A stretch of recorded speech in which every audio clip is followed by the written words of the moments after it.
Welcome back to my channel পলিউস blog. আমি তোমাদের সাথে আবারও রেসিপি ভিডিও নিয়ে চলে এসেছি, তাও আবার অনেক দিন পর।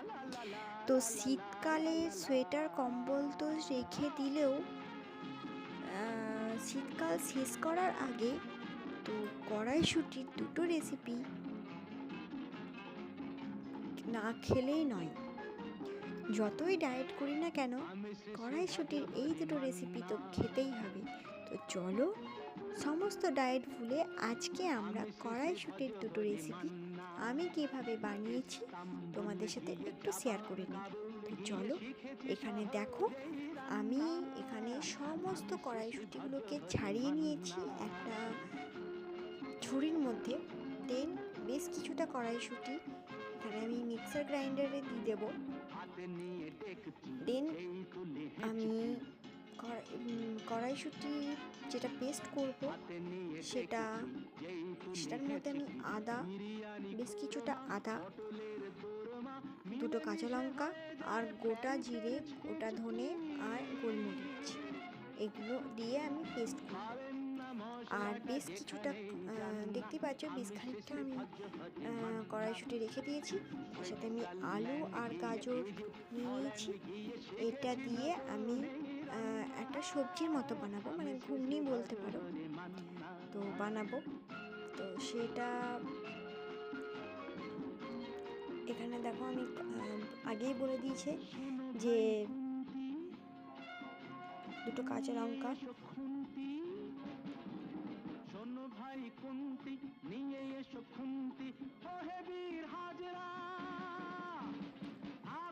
দিয়ে আমি পেস্ট করব। তার আগে চলো আমি সবজিটা বানিয়ে নিই। দেন সবজি বানাতে বানাতে আমি এখানে পেস্টটা রেডি করে নেবো। তো আমি এখানে কড়াইয়ে তেল বসিয়ে দিয়েছি। তেল গরম হয়ে যাওয়াতে আমি এখানে 5 ফোড়ন, একটা শুকনো লঙ্কা আর 1 চামচ চিনি দিয়ে ভালো করে নেড়ে আমি এখানে গ্রেট করে রাখা আদার টুকরোটা দিয়ে দেব। দেন আলু আর গাজরটা দিয়ে ভালো করে সামান্য নুন দিয়ে ভালো করে নাড়াচাড়া করে ঢাকা দিয়ে দেবো। একটু হাফ সেদ্ধ হয়ে গেলে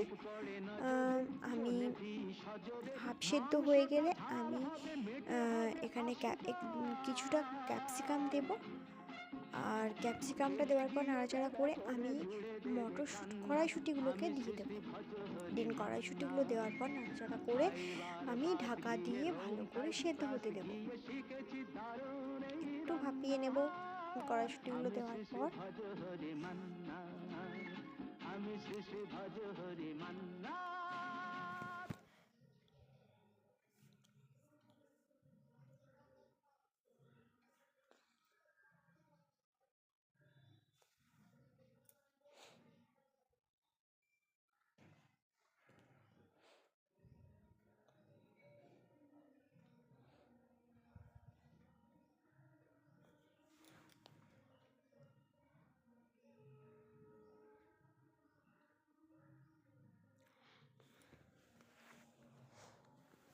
দেখো, এখানে ক্যাপসিকামগুলো দিয়ে দিলাম। দেন আমি এখানে নাড়াচাড়া করে আমি কড়াইশুঁটিগুলো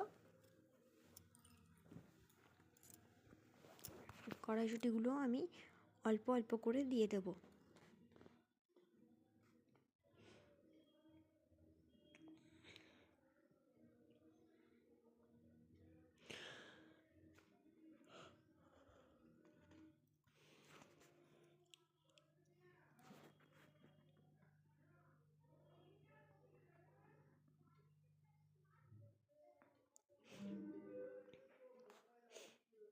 দেন আমি এখানে ভালো করে নাড়াচাড়া করে নিয়ে একটু ভাপিয়ে নেব। তার জন্য আমি ঢাকা দিয়ে দিয়েছিলাম, ঢাকা দিয়ে দেবো।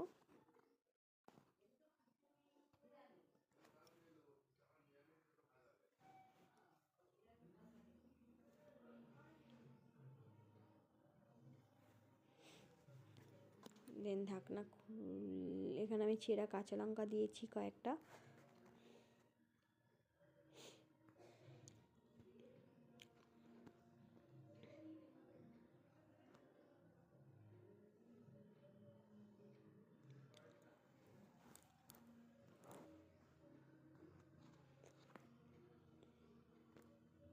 এখানে ঢাকনা দিয়ে দেবো। ঢাকা দিয়ে আমি এখানে নিয়ে ওটা আমি একটু ভাপাতে দিয়েছি।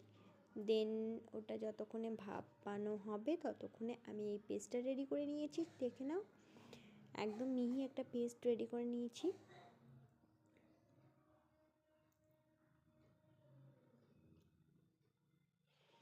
তো ওইদিকে আমার পেস্ট রেডি, আর এদিকে দেখো আমি ঢাকনা খুলে আমি দেখে নিলাম অনেকটাই মানে সেদ্ধ অলরেডি হয়ে গেছে অনেকটা। অল্প একটু জল দিলেই সেদ্ধ হয়ে যাবে। তো তার জন্য আমি এখানে হলুদ দিয়ে দিলাম, আর রোস্টেড জিরে গুঁড়ো আমি এখানে দিয়েছি।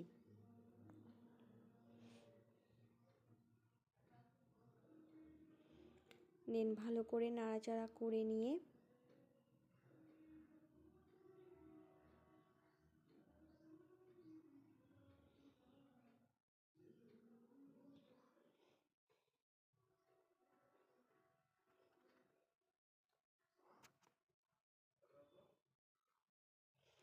আর আমি এখানে আগে ঢাকা দেওয়ার আগে আমি এখানে একটা টমেটো দিয়েছিলাম। আর টমেটোর একটা গুণ বলে দিই, টমেটো যদি কোনো তরকারিতে দাও তা বীজগুলো ধুয়ে দিও, কারণ টমেটোর বীজেই কিন্তু ইউরিক অ্যাসিড থাকে, আর ওটাই কিন্তু বেশি ক্ষতি করে। পায়ে ব্যথা, গোড়ালি ব্যথা, এসবগুলো কিন্তু ওই টমেটোর বীজেই কিন্তু হয়। তাই চেষ্টা করো টমেটোর বীজগুলো ফেলে দেওয়ার।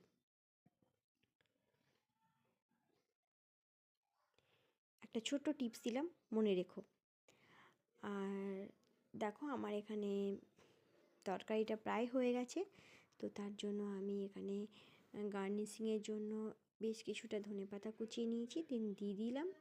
ব্যাস, আমার তো রেডি কড়াইশুঁটির ঘুগনি। এখানে কড়াইশুঁটির ঘুগনি আমার রেডি। দেন চলো এবার আমি কড়াইশুঁটির কচুরির জন্য পুরটা রেডি করব।